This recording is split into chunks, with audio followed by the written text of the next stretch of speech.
Hi, I'm James O'Neill, one of the senior project engineers working on the Legacy Way tunnel. Today we're at our western worksite at Toowong, inspecting the recently completed portal crane pavement.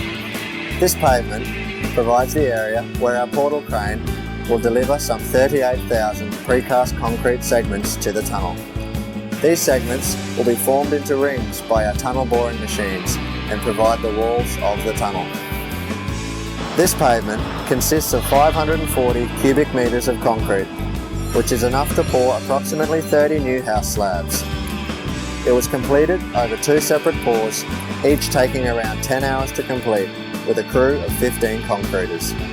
The pavement also forms the floor of our large acoustic shed, which we have built to minimise light, dust and noise impacts on the local community during tunnelling activities.